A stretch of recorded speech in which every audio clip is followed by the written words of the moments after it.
Adjusting doors on cars and trucks can be frustrating. So today we're going to take a look at a few things that can make that job a lot easier.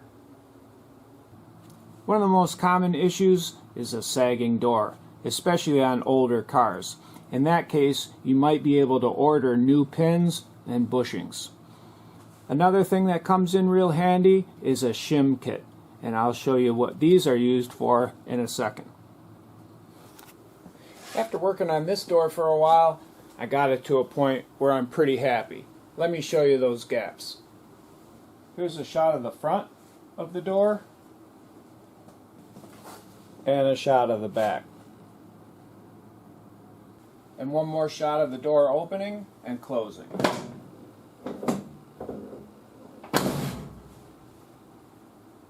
The goal was to make this gap pretty similar to this gap, along with a nice straight line down here.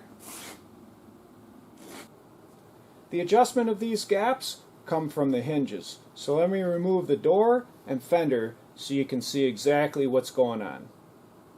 On the other side with the door off, you can see the pin and the bushings are here and here. To check it for play, you would move that top part of the hinge back and forth, and I can feel a little bit of play in there. So that pin and the bushings need to be replaced. With the fender removed, we can see the hinges. These bolts, or this half of the hinge, is bolted to the unibody or the car, and this half of the hinge is bolted to the door.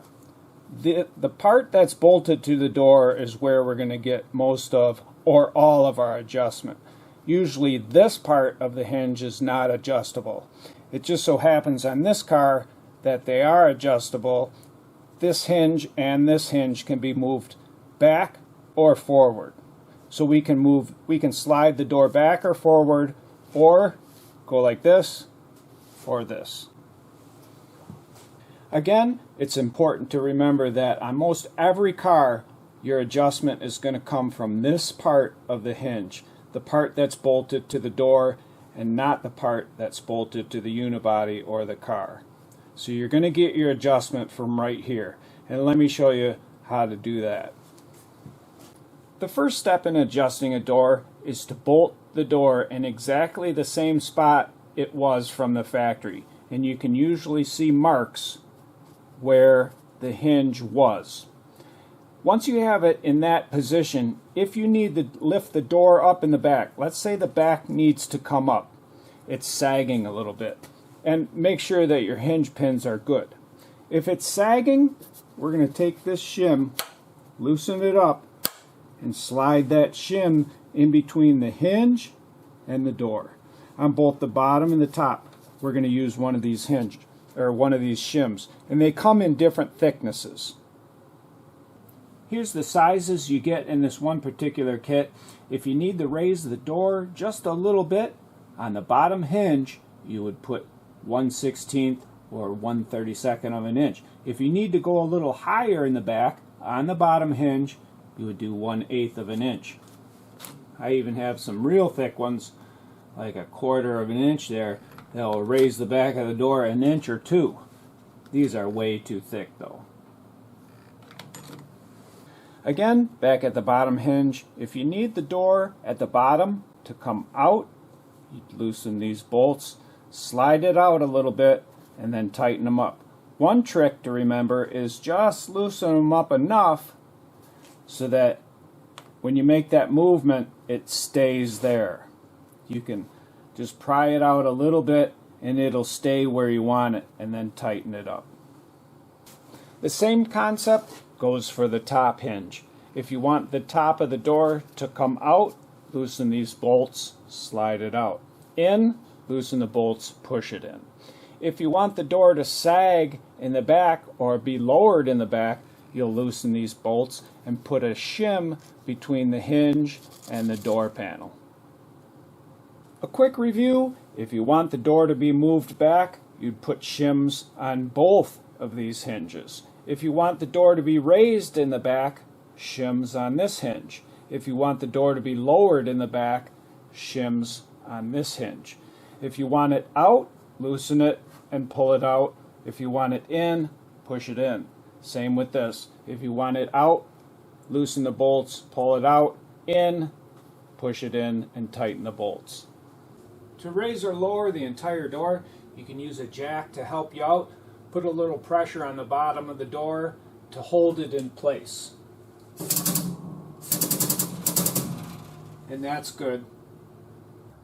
Then from inside the door, and by the way, you don't have to take a fender off to adjust your door gaps. Anyway, we'll loosen these bolts top and bottom, and we're pretending that we're going to move the door up. Loosen the bolts just enough so that this hinge will move, top and bottom. Then grab a hammer and gently tap on the hinge, and you'll see the hinge move down because of the pressure of the jack pushing the door up. Once you get it where you want it, tighten the bolts and check your gaps. Let me take a few minutes to throw a couple shims in here and show you the result.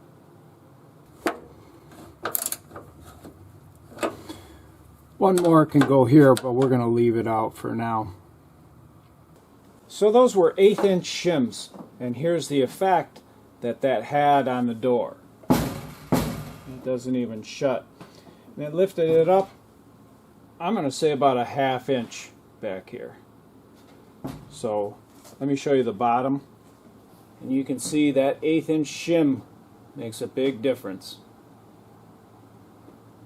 Here's a quick shot of the shims on that bottom hinge, and if you use this type, you won't even see it. In review, on almost all cars, you'll make your adjustments here on this half of the hinge and not this part. You'll want to make sure the hinge pins or mechanism doesn't have any play, and you can lift the back of the door and watch for any movement in the hinge to know if your pins or any mechanism is bad. If there's no movement, your hinges are good. And finally, having a shim kit can really help out. Last but not least, an old trick is to take a 2x4 and stick it in the door jamb like this, hold the door against it, and lift up. Obviously a longer 2x4 would give you more leverage, but you can bend the hinges slightly to raise the back of the door. I hope you enjoyed this video on a few tips for adjusting doors and door gaps. If you did, and you'd like to get my latest videos, don't forget to hit the subscribe button.